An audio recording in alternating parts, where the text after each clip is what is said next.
Hello అండి, welcome to అత్తమ్మ రుచులు. ఈరోజు వీడియోలో నేను మీకు మసాలా చారు ఏ విధంగా ప్రిపేర్ చేసుకోవాలో చూపించబోతున్నాను. ఇది మనకి ఇమ్యూనిటీ బూస్టర్ కూడా అండి. సో జ్వరాలు వచ్చినప్పుడు కాస్త ఇందులో మనం వేసే దినుసుల వల్ల మనకి జలుబు అదంతా వదిలిపోతుందనమాట. నోటికి పుల్ల పుల్లగా చాలా రుచిగా కూడా ఉంటుంది. అటువంటి ఈ మసాలా చారుని ఏ విధంగా ప్రిపేర్ చేసుకోవాలో చూసేదండి.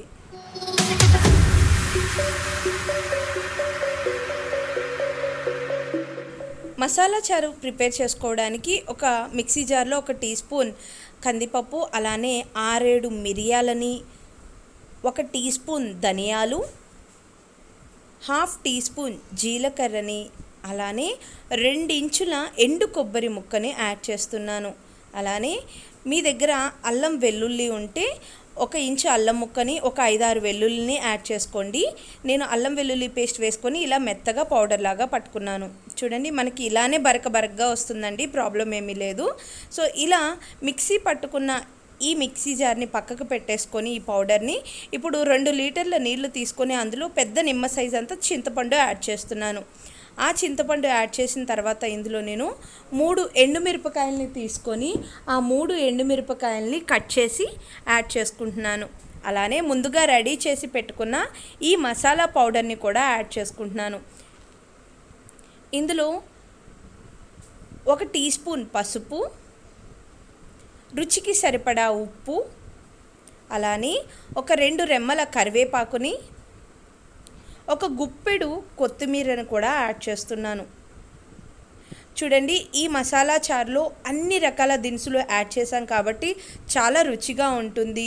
అలానే మనకి జ్వరం వచ్చినప్పుడు అట్లా అన్నం ఏమీ తినలేకపోతూ ఉంటాం కదా అండి. సో అటువంటప్పుడు ఈ చారు ద్వారా మనం అన్నం ఈజీగా మనకి స్మూత్గా లోపలికి వెళ్ళిపోతుంది అనమాట. టేస్టీగా కూడా ఉంటుంది నోటికి. సో ఇది చూడండి, మనకి ఇలా మరుగుతూ ఉంటుంది. ఇలా మనం కంప్లీట్గా మనకి చారు ఒక 10 నిమిషాలన్నా మరగనివ్వాలి. అలా మరుగుతూ ఉన్నప్పుడు మనకి కావాల్సిన క్వాంటిటీ వచ్చినప్పుడు స్టవ్ ఆఫ్ చేసుకోవాలండి.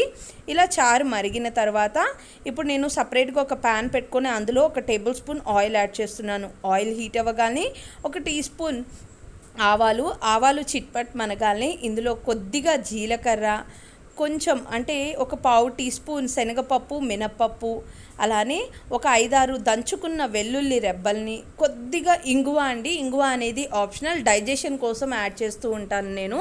సో అలానే 2 రెమ్మల కరివేపాకును వేసుకొని ఈ పోపు మొత్తాన్ని చక్కగా ఫ్రై చేసుకోవాలి. చూడండి, మనకి పోపు కూడా దోరగా వేగిపోయింది కదా.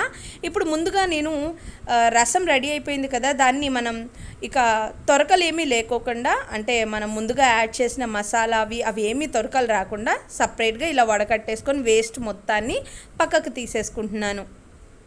వాటిని చివరి వరకు యాడ్ చేసేసుకోవచ్చండి. అలానే ముందుగా పోపు పెట్టుకున్న దాన్ని ఈ చారులోకి యాడ్ చేసుకుంటున్నాను. అంతే అండి, ఎంతో రుచిగా ఉండే మన ఇమ్యూనిటీ బూస్టర్ మసాలా రసం రెడీ అయిపోయింది. మీరు ట్రై చేయండి. ట్రై చేసి టేస్ట్ ఎలా వచ్చిందో నాకు కామెంట్ చేయండి. నా ఈ వీడియో మీకు బాగా నచ్చింది కదా. ఇటువంటి టేస్టీ రెసిపీస్ నేను మీ ముందుకు తీసుకురావాలి అంటే ఇప్పుడే నా ఛానల్ని సబ్స్క్రైబ్ చేసుకోండి. Thank you.